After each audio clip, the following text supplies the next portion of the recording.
Bonjour, aujourd'hui on se penche sur la situation très tendue au Cameroun, une crise politique majeure qui a éclaté juste après la dernière élection présidentielle.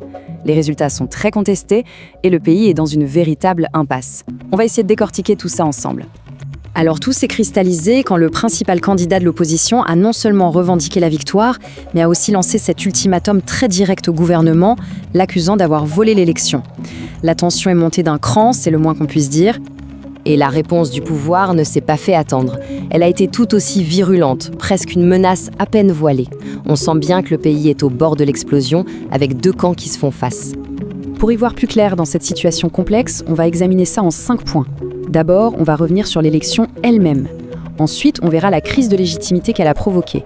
On parlera aussi du coût, humain et économique. Puis, on s'intéressera aux luttes de pouvoir au sein même du régime. Et enfin, on se demandera s'il y a une sortie de crise possible. Allez, on commence par le commencement, l'étincelle. Tout part des résultats officiels de la présidentielle qui ont déclaré le président sortant, Paul Biya, vainqueur. Le problème, c'est que ces résultats ont tout de suite été la cible d'accusations de fraude massive. En face, l'opposition, elle, parle de la vérité des urnes.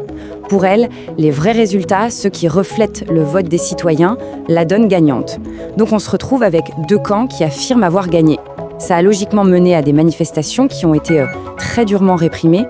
Mais en fait, cette dispute sur les résultats, c'est un peu l'arbre qui cache la forêt. Derrière, ça se cache une crise bien plus profonde, celle de la légitimité du régime lui-même. D'après les analyses, il y a plusieurs signes qui montrent un système qui s'affaiblit.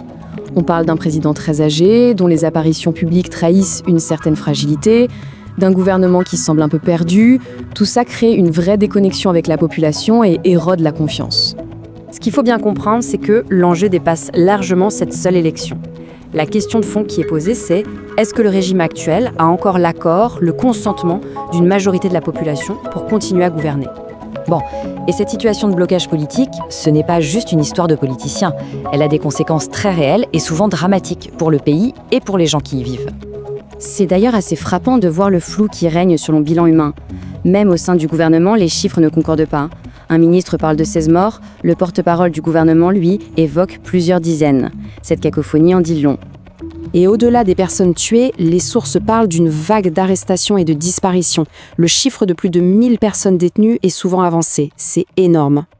Côté économie, le tableau est tout aussi sombre. Le pays est en pleine stagnation, dans un marasme économique. Il y a de vraies craintes sur la capacité de l'État à payer ses fonctionnaires dans les mois à venir, par exemple. L'instabilité politique a un coût économique direct.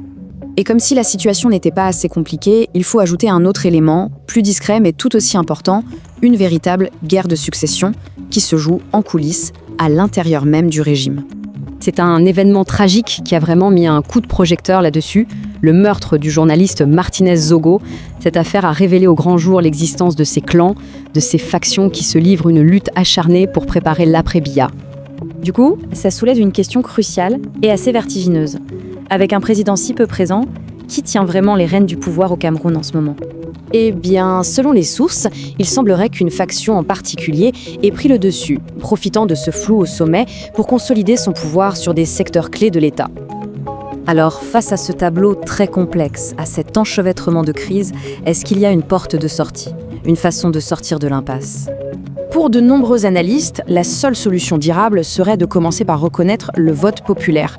À partir de là, il faudrait négocier les termes d'une transition politique qui soit pacifique et démocratique pour éviter que le pays ne bascule. Mais pour l'instant, on en est loin. La stratégie choisie par le pouvoir en place, c'est tout l'inverse. C'est celle de la force, de la répression. L'idée semble être d'étouffer la contestation plutôt que d'ouvrir un dialogue. Le Cameroun se retrouve donc vraiment à la croisée des chemins. L'avenir du pays semble suspendu à un choix. Soit trouver la voie d'une transition négociée, soit s'enfoncer encore plus dans une crise longue et dont personne ne peut prédire l'issue.